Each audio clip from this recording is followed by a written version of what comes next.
Now, throughout the show today, I'll be joined by all 4 remaining Tory leadership candidates and grill them equally over their policies and hopes for the future of the Conservative Party. Well, this is a tight race with all to play for. Could some surprises be in store? Elsewhere, Prime Minister Keir Starmer has had another rough week as fresh allegations have emerged over his fashion faux pas and paid-for getaways. Will this linger over the government? I'll be speaking to the man that some are calling the real Deputy Prime Minister, Chancellor of the Duchy of Lancaster, Pat McFadden. And this week, The Spectator alleged that the Ravens are leaving the Tower, with long-term spin doctor of Nigel Farage, Gawain Towler, being dismissed from his post. I'll be speaking to the man behind the charge to professionalise Reform UK, Chairman Zia Youssef. Well, we've got 90 minutes of punchy politics ahead. Don't go anywhere.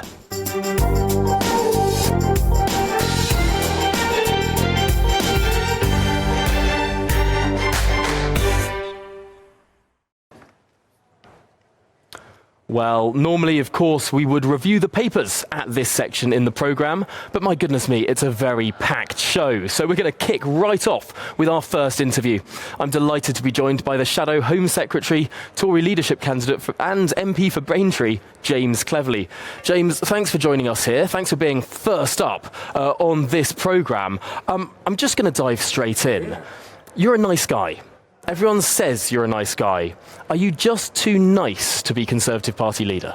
Well, I wasn't too nice to be Home Secretary, too nice to be Foreign Secretary, too nice to be Chairman of the Conservative Party. When I was Chairman of the Conservative Party, I helped win a record result at the 2019 general election. When I was Foreign Secretary, I was able to completely rebalance UK foreign policy away from Europe towards emerging markets. When I was Home Secretary, I got immigration numbers finally coming down. So there's nothing wrong with being nice, but more importantly, I get stuff done. Now, talking about getting stuff done, I want to ask if there's something you can say that the Labour Party has done in government that you agree with, that they've done well. Is there anything of the last 3 months you can think of? I genuinely struggle. They have been such a disappointment. And the lesson we need to take from that is that they went into this general election trying to say as little as possible. They made no commitments. They didn't have a vision. They don't have a philosophy. They don't have a ethos. And therefore, they're lost in government.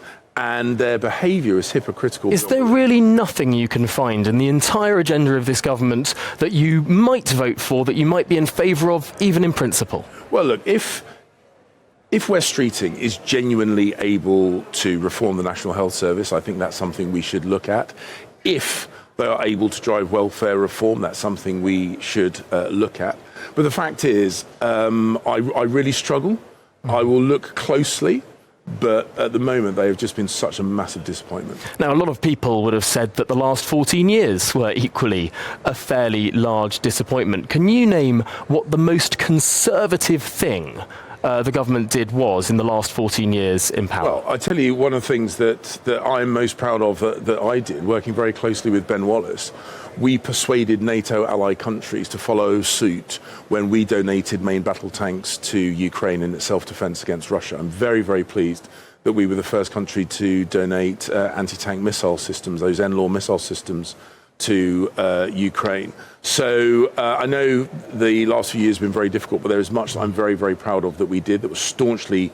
But that's your number one answer, giving tanks to Ukraine, of the whole 14 years that your party was in government? Oh, no, hang on. You asked me for an example. That was an example.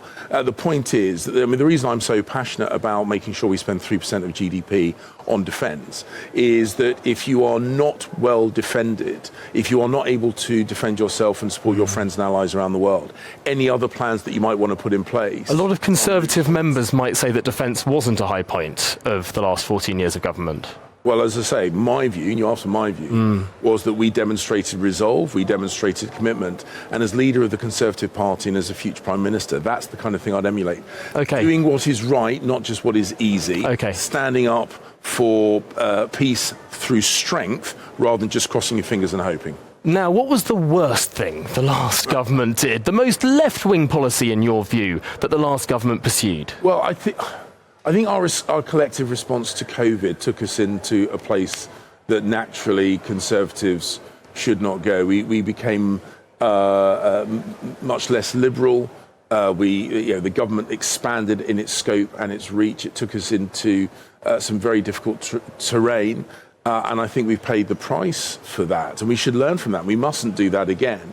So whatever response, whether it be to another pandemic or to an economic downturn, cannot be tax and subsidise, restrict and restrain. We need to liberate. We need to liberate businesses, lower tax, less regulation. We need to liberate people, letting them live their lives rather than dictating to them. Now, this is the last question for looking backwards, but of the last 5 Conservative Prime Ministers, who was the best? This is great for generating headlines. They all had their strengths and weaknesses. I had a chance to work with all of them. So surely you should know who's the best. So the point is, you learn from all of them, but ultimately this is about me putting myself to be a Prime Minister of the UK. So I look at what worked. I look at what works less. I'm going to press you for an answer. You're not going to get one. You're not going to say who was the best. Because that would it's great for generating headlines, but it's not that useful. So as I say, I've learnt. I've worked closely with them all. I've seen what has worked and what has worked less well. I am thinking about how I would be Prime Minister, how I would prioritise reform of our public services, how I would reduce tax, how I would ease the burden of regulation, how I would liberate people to live their best lives. So I'm looking forward, not backwards. You've spoken a lot about how you want to cut taxes and reduce spending. Why then do you support a universal welfare benefit for everyone over the age of 65? Well, the point is, the Labour government has been deeply dishonest about its rationale for doing this. It has done it with no notice and with no mandate. There are constituents in my constituency, there are people in my constituency who relied on that winter fuel allowance to buy their fuel oil for the winter, and they've discovered very, very late, too late for them to do anything about it, they will not be getting it. It's deeply unfair. Now, how we look at supporting older people, there is a legitimate conversation to be had. But lying about the rationale for stripping this at no notice, totally unacceptable, and has put a lot of older people in a very, very difficult place. Do you think there's a risk here that the Conservative Party starts attacking the Labour Party from the left, saying they're not spending enough, and that becomes the attack of this government? That's perverse. No, others might, but that's not my attack. The point is, their proposed solution would actually be more expensive, more costly, and the broader point is they were really dishonest. They hid their proposals from the British people through the general election. They claimed they had to do it while simultaneously giving a £9 billion pay rise to their union mates. It's the dishonesty and the hypocrisy which is the real sin here. Now, you were the first Foreign Secretary this country has ever had of African heritage. From that perspective, what did you make of what David Lammy had to say at the United Nations earlier this week, talking about his perspective as a black man? Well, it's all about David, isn't it? I cannot believe the UK Foreign Secretary went to the United Nations in a debate about Ukraine and somehow managed to make it about himself. The Labour Party, I think, are really bruised by the fact that it was the Conservatives who had the first, second and third female Prime Minister, the first Asian Prime Minister, the first black Foreign Secretary, the first Muslim Home Secretary. They hate it because they like that tokenistic identity politics. We just get on with the job. That's all I've ever done. David is desperately trying to make it about identity politics. When I was Foreign Secretary, I made it about UK's national interest on the world stage. That's the difference between saying stuff and doing stuff. I've always focused on doing stuff rather than just saying stuff. Now, one of the reasons why the Conservatives lost, and this seems to be agreed across the board, is that the party appeared incompetent in government. How do you prove competence in opposition when the most senior elected Conservative with any power in this country is now the Mayor of the Tees Valley? Well, we've got to recognise that the British people kicked us out for a reason.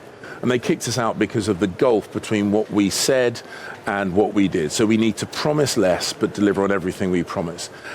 And we need to make sure that in the areas where we do still run stuff, whether it be on the Tees Valley or county councils or district councils, that we deliver well, which is why the integration between Westminster and our local government base is so important. How we run our own party is absolutely key. If we act professionally within the party, people will have confidence that the party will act professionally when we get back in. Just finally, the leadership contest, of course, is determined the week of the US presidential election. Were you an American citizen, would you back Trump or Kamala Harris? Look, I'm not an American citizen. I've worked with the Trump administration. I've worked with Kamala Harris when she was vice president of the US.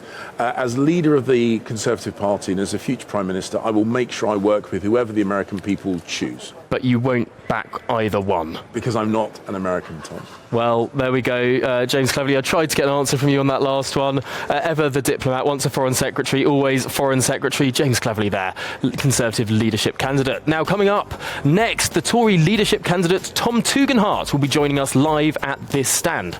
Well, I'm delighted to be joined now by another Tom Tugendhat, Tory leadership candidate and the Member of Parliament for Tunbridge. Tom, first of all, thanks for joining us. I'm going to ask one question to kick off. Were you ever in the army? I may have been, Tom. I may have been. I have to say that's the best intro I've had to Camilla's show. She's an absolute star, but I think putting a Tom in Tomany is the way we need to look at this. Well, no, marvellous. I mean, the reason I ask the question, of course, is that your campaign focuses heavily on the idea of serving, on the idea of your past in the armed forces. Does it lean too heavily on that? No, I think it focuses really on leadership, actually. And that's the thing that we've been crying out for in this country. Because look at the challenges that we're facing around the world. Look at the events that you're seeing. You've reported on them in the Middle East. Look at the challenges that we're seeing across Europe. Look at the way that Germany is really struggling today. These are really crises of leadership. These are choices that people have made that are the wrong choices, and we need to make the right choices. We need to invest in our country. We need to build more houses. We need to build more infrastructure. We need to generate cheaper energy. We need to make sure we are leading a conservative revolution in this country that delivers for the British people. That's why I'm focusing on leadership and I'm focusing on trust, because we need to deliver. Now, all of the other candidates in this race have held senior cabinet posts. You, of course, have been in government, but only attending cabinet rather than being a full cabinet minister. Does it hurt you that you have the least government experience of any of the candidates? I'm not going to hold against them their lack of experience on the front line in combat. I'm not going to hold against them their lack of experience in serious operational theatres like Iraq and Afghanistan. I'm not going to hold against them their record of the past few years. My job is to set forward my record and to demonstrate what I can offer this country. And what I'm championing is the leadership that we need to make sure that this country goes in a different direction. What do you mean when you say you're not going to hold against them the record of the last 4 years? Well, I'm not going to. What I'm going to do is I'm going to set Are you implying that record was not a good one? What I'm saying is that we need to look to the future and to the leadership that this country needs. Now, it's for you and for other journalists to judge our record. My job is to make sure we're setting out the leadership for the future. Now, you've already reported on many aspects of the last 4 years. As we both know, what we now need to do is make sure we make the next 4 years different so that we are actually ready for government in 4 years' time. Because the truth is, just look at what was happening in Liverpool. The reporting from Liverpool demonstrated what we all know. This Labour government is not fit to govern this country. They have demonstrated themselves to be venal, vindictive, and they have demonstrated themselves to have interests that serve themselves, not the British people. Okay. We need to be ready in 4 years' time because we need a Conservative Prime Minister, and I'm standing to be that Prime Minister. We're going to briefly look back over the last 14 years. I want you to name the single most Conservative thing the last 14 years of Conservative or Conservative-led government has done. Education reform. Look at the way in which we trust the British people. When we trust the British people, we get results that transform opportunities for everyone. By trusting teachers, by trusting school parents to choose, we free people, and freedom is the underpinning of... Isn't it telling that the most Conservative thing of the last 14 years of Conservative government happened during a coalition with the Liberal Democrats? Well, it happened under a Conservative Prime Minister and with Conservative visionaries. The fact that there were Lib Dems who happened to be watching doesn't actually change the reality. What we need to make sure is we are delivering Conservative policies like that. So we're transforming health, we're transforming energy, we're transforming the infrastructure of our country and actually building the opportunity for us all. Now, what was the least conservative thing that the last 14 years of government oversaw? Well, it was vaccine passports, and that's why I voted against it. Because, frankly, freedom isn't just in the good times. It's when things are difficult. That's when we need the freedom to challenge, to change, and to have a different perspective on what our country can offer. That's why I have always championed freedom. That's why I've defended freedom, not just here, but I've literally fought on the front line of freedom for our country. And why I've always called out the dictators in Moscow, in Beijing or Tehran who've tried to silence us. And they've sanctioned me for it. Now, you mentioned vaccine passports, which you voted against. You also voted against the national insurance increase that was brought in and then reversed under the last government. Why do you think, despite these issues, you still have somewhat of a reputation as being on the left of the Conservative Party? That's really a question for you, Tom. I'm just a Conservative, right? What I do is I champion freedom, I champion opportunity, I champion families, because those are Conservative values. Those are the building blocks of freedom. That's how we achieve the results and the opportunities and, frankly, the growth that this country has been lacking for too many years. Now, I have always said that we need to make sure people keep more of their own wealth. That's why I didn't support the rise in national insurance charges. I'm delighted that the government eventually followed my lead there. And that's why I've also championed full expensing, another policy where businesses can keep the money they invest so they get better productivity. No, it's true. I mean, you've backed many tax cuts and you were staunch on vaccine passports.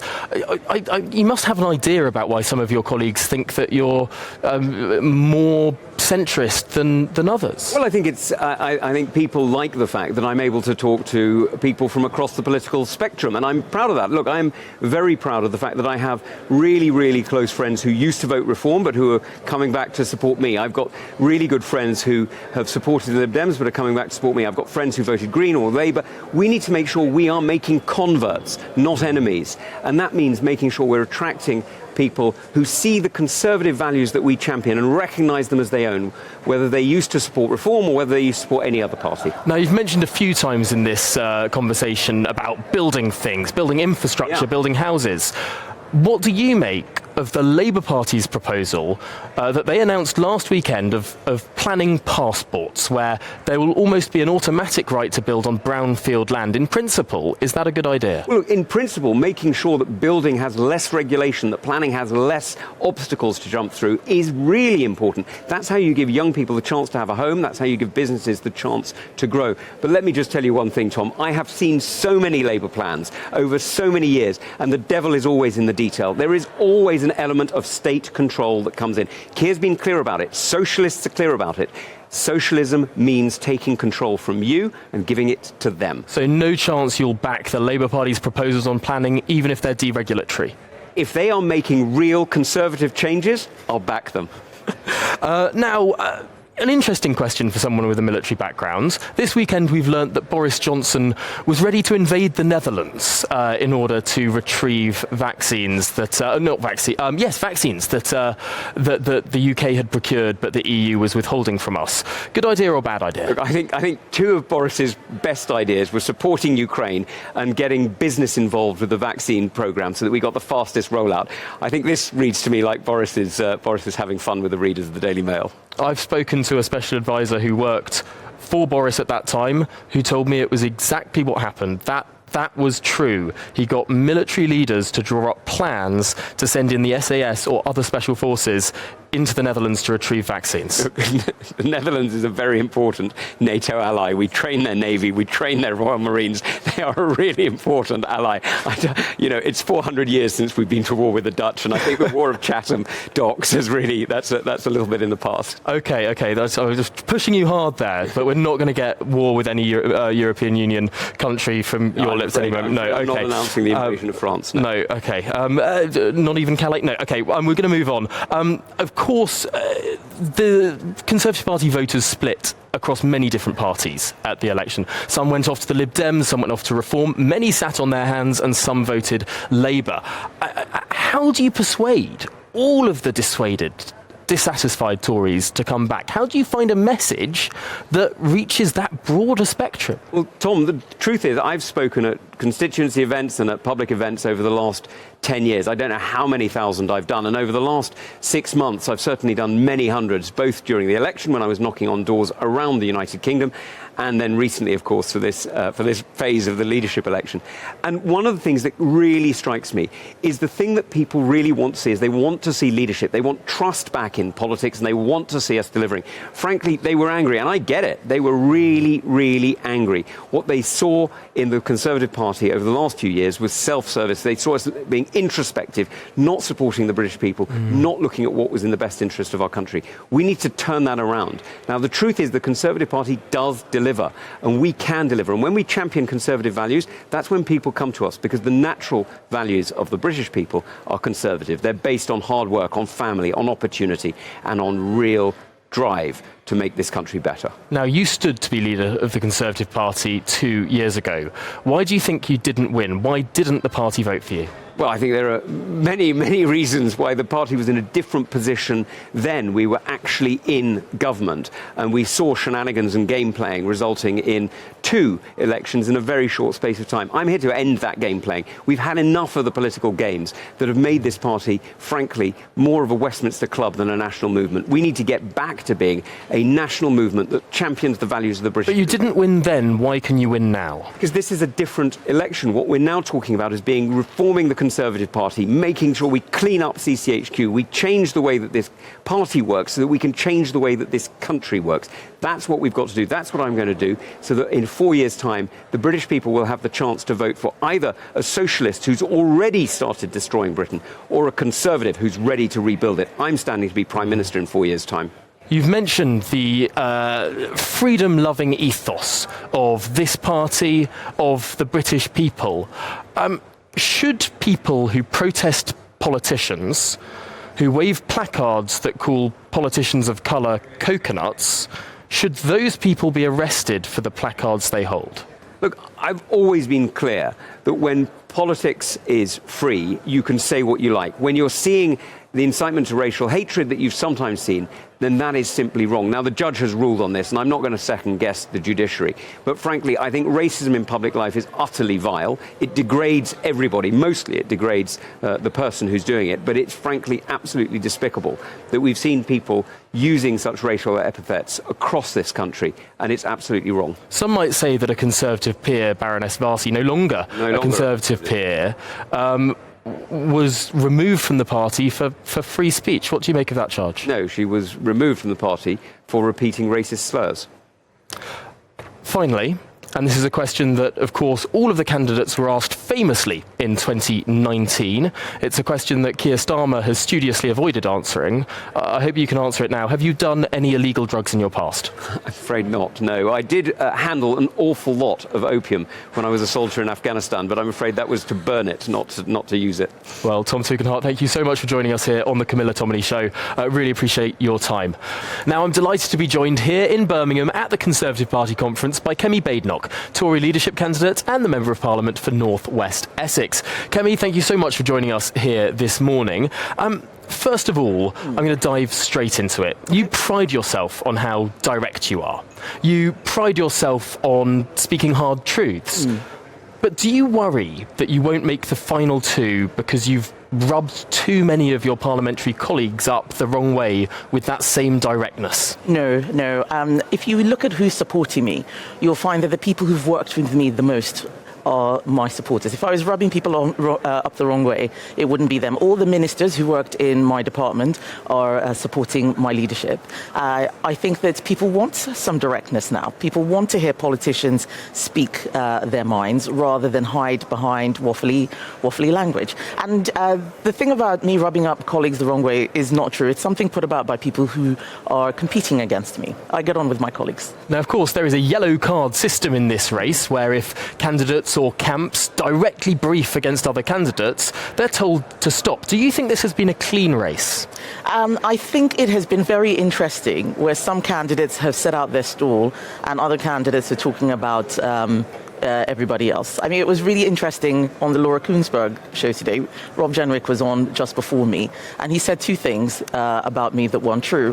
One, that I've said that numbers don't matter. Numbers do matter when it comes to immigration. I said so in an op-ed, and that I'm opposed to a cap. I'm not opposed to a cap. I just think that you can have a cap and the wrong people still come in. I want us to talk about who is coming into our country. Do you think that Robert Jenrick's campaign should have a yellow card put against him for those comments this morning? Do you know what? I think that whenever people do things that are, about other candidates, people can see. So I'm just focused on my own campaign. It's for the party authorities to decide. I'm very happy to correct the record, but it shows that he's not actually reading or listening to what I'm saying.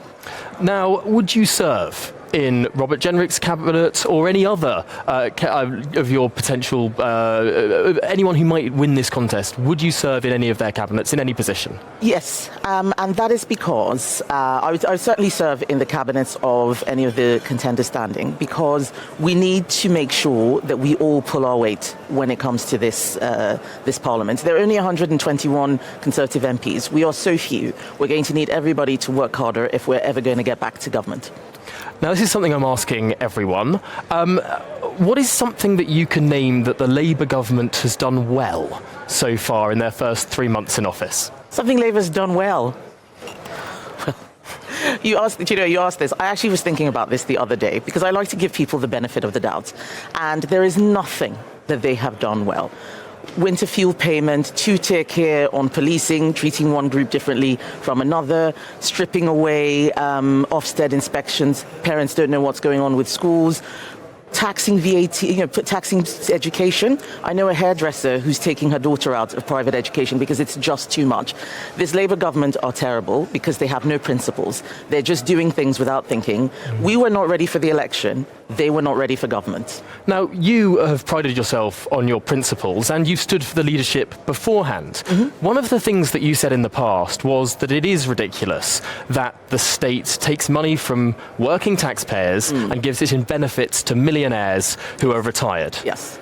Is that not then a good thing that the Labour Party is doing in means testing winter fuel allowance? But it's not really means testing. They're just taking it away from anyone who doesn't have pension credit. Millionaires should not be getting the winter fuel payments, but there are many more people who are in poverty or who are just about managing, who need it. But the other reason why I'm opposed to it happening the way they've done it is because government has made energy more expensive. The US's energy is half the cost of ours. We add levies, we make it expensive, so we should protect those people who can't work, who need the winter fuel payment. Let's means test it better. Now, one of the reasons why American energy is half the cost, or even less than that in the United Kingdom, is they extract their shale gas. Do you think we should start fracking in the United Kingdom? You asked, this is a very controversial question, Tom, because you will remember that the fracking vote was the vote that brought down Liz Truss's government. Despite the vote passing. Yes, indeed, but it was very controversial. I think that if we are going to do something like fracking shale gas, we're going to need the public to buy into it, and they're not there. They're not yet there yet. I am personally not opposed to it, but I wouldn't be starting out putting out policies there because I know that the communities don't want it, and we have to work with a lot of communities in order to do difficult things. Now, of course, you shadow Angela Rayner. You've had some pretty punchy performances across the dispatch boxes to and from one another. I want to ask you specifically about a policy that the Labour Party proposed last weekend. It looks like they're pushing ahead with it. It's pretty radical, planning passports where you will automatically be able to build on brownfield land. I mean, does that not sound like something that you've been advocating, the idea of building more in our cities and potentially less on green fields? It sounds like a good idea, but if you actually look at the detail, that's not actually what they're proposing.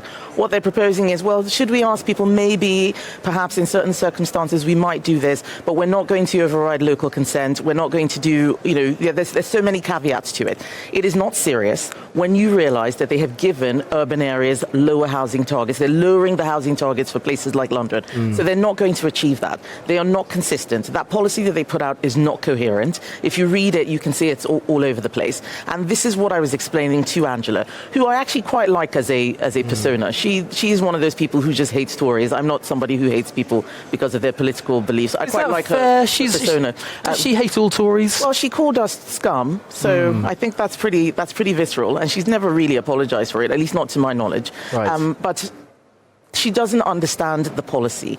When she's standing there, she's reading a script that somebody else has written for her. When I ask questions, she answered different questions. There's something you said at the beginning of that answer, criticising the Labour Party's policy because it doesn't override local consent enough.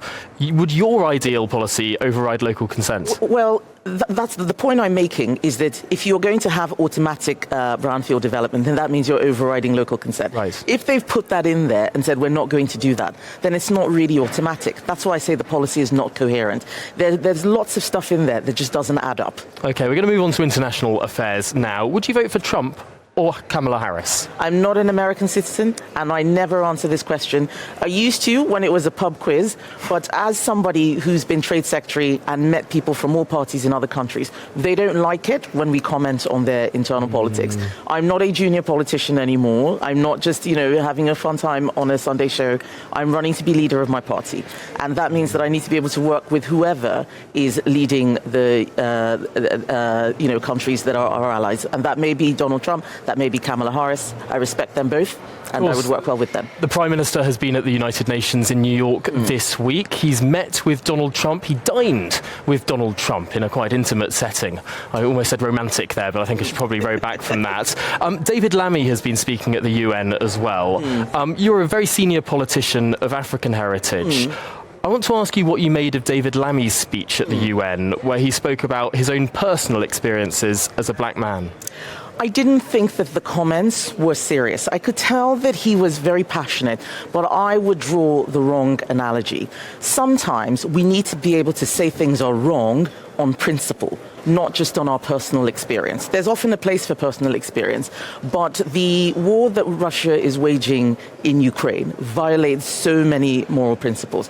Obviously, he's well within his rights to use that analogy. It's not one that I would personally use. But David Lammy is somebody who has repeatedly, made remarks that he's had to row back on. So I don't think that he's as good a foreign secretary as David Cameron or even James Cleverly was. We need Conservatives doing these jobs. And I just think overall, Labour are hypocrites. You talked about Keir Starmer meeting Donald Trump intimately, but you look at the things they've been saying over several years. They acted as if Donald Trump was Satan. Now, all of a sudden, he's their best friend. That is why I'm careful when I answer these questions, because I know in the future I will have to work with these people. Saying silly things on Twitter to get likes is not serious politics. The Labour Party are not a serious party. Now, you've been a staunch supporter of freedom of speech for many years. There has been an issue this week that has involved freedom of speech.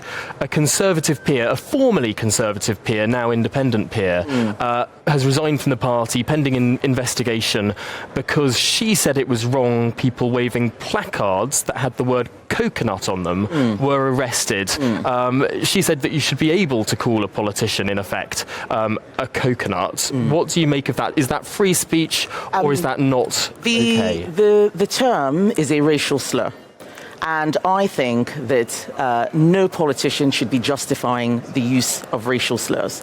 There is a different argument about whether we should imprison people for this, but the law at the moment means that if you call me the N-word, you will probably, go to prison. We should not make different rules for people based on what group they're in. And that was effectively what that court case was doing. There are other court cases that have ruled differently. I think this is a space that we need to explore more. But no Conservative politician should be justifying the use of racial slurs. That is why the whip was removed from her. She has, and she is jumping before she's been pushed. There were numerous complaints about that Conservative peer. And I think the right decision was made by the party. Clear for you, a party matter of ideology rather than a legal matter of imprisoning people for what they say? Well, I think it's both. We have created all sorts of legislation that is now a mess. We have non-hate crime incidents that police report. This is one of the things I'm afraid that we did badly in government. We should not. I think it came in under the Theresa May era. We keep legislating for the left. This is why people are upset with us. We talk right, we govern left. We need to be very clear about free speech and its boundaries, not blur the law to the point where the police don't know who's doing something wrong and whether they're going to get in trouble if they arrest this person but not that person. Equality under the law is a key principle. You've mentioned that as a very clear thing that you think the last government got wrong. Yes. Over that 14 years, what do you think the thing they got most right was? We got a lot right. We don't talk about it enough. Early on, certainly under David Cameron, what we did in education was fantastic. Labour's already rowing back on that. The education standards that we brought in, you can compare with SNP-run Scotland and Labour-run Wales. England has shot up international rankings. Wales has gone backwards. Scotland, so far backwards, they don't even want to publish the figures anymore. Or perhaps it's the other way around. But that is a clear example of where Conservatives in government deliver opportunity for people. Now, in the Telegraph today, I think, you've written, if necessary, we will leave international frameworks like the ECHR. This is an article where you're talking about controlling illegal migration. Is that not a bit weaselly language? If necessary, we will leave international frameworks like the ECHR. That's Rishi Sunak's policy.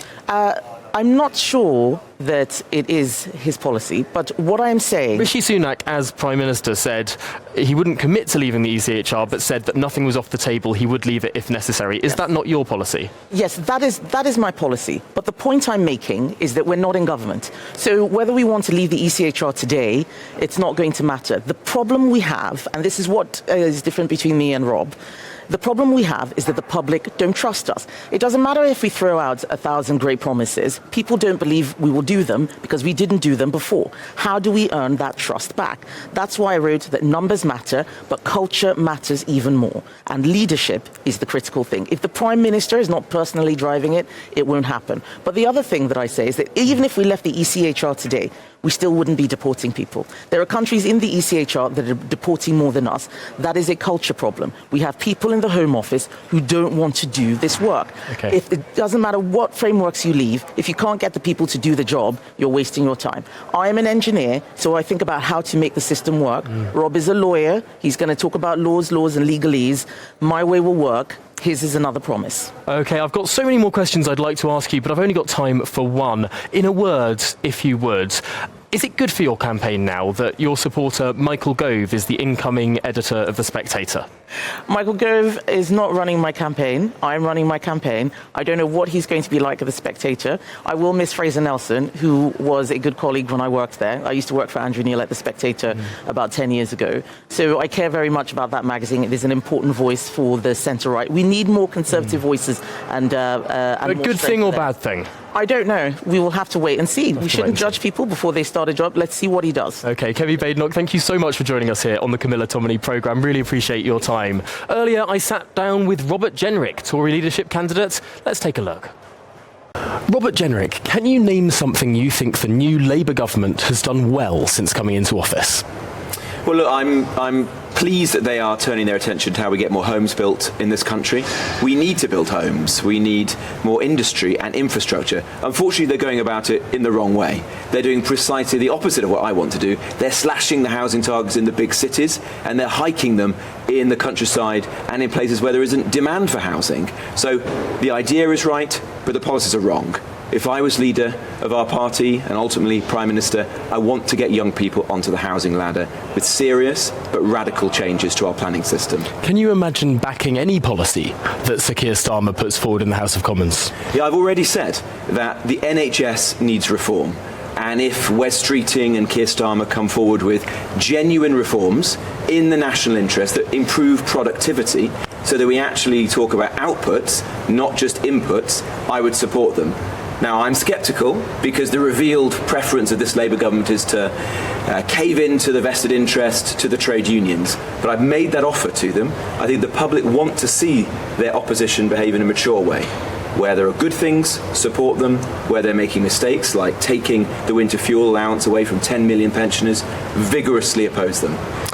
Now, in the 2019 leadership contest, all the questions were asked about their personal history with regard to drug taking. It became a bit of a farce, really. We heard lots of different stories from lots of different candidates. I'm going to ask the same question to you now. Have you ever taken illegal drugs? Keir Starmer said he had fun at university. What do you think that meant? I don't know. We have to ask Keir Starmer. He doesn't look like the kind of guy that had a lot of fun at university. OK, we're going to turn to the Conservative government of the last 14 years now. What was the most conservative reform that you think was actually achieved under those 14 years? Probably the welfare reforms that happened in the early days under Ian Duncan Smith and Esther McVey. I thought that was morally right, making work pay, getting people off welfare back into the dignity of work, and obviously right for the economy. One of the things I've been talking about in this leadership election is we've got to do exactly the same now, because there are millions of people in our country who are on welfare, We need them to get back into the workplace. And that is also one of the ways in which we end mass migration, because we don't want companies to be reaching for the easy lever of foreign labour, bringing people into our country for whom we don't have the homes, the public services to look after them, and which makes it much more difficult to build the united, cohesive country that I want to see. So a proper Conservative agenda on welfare reform is essential. So welfare was the most right-wing thing you think the government did. What do you think the most left-wing thing that the previous government did was? I think probably the mistake of not being reformers. Look at something like the NHS. We became obsessed by boasting about the amount of money we were putting into it, not what the actual experience was for the patients. We treated the NHS like a religion to be worshipped, not a public service to be reformed. We've got to change that. I want a small state that works, not a big state that fails. There were, of course, 5 Conservative Prime Ministers over the last 14 years. Some lasted longer than others. Who do you think was the best? Well, I think that's very hard to say. I served as a minister under each of those 5 Conservative Prime Ministers, all very different people. I think that if I look back on that period, my greatest regret is that none of them had a very clear sense of where they want to take this country. That is what I want to do. What I've been using this leadership election to do is have a clear diagnosis. I'm going to press you for an answer and be clear about of the most effective, the best, your favourite of the last 5 Conservative Prime Ministers. I think I'm not going to answer that, Tom, because I think they were different people. I think Boris got Brexit done, a great achievement, which will be a lasting reform to our country.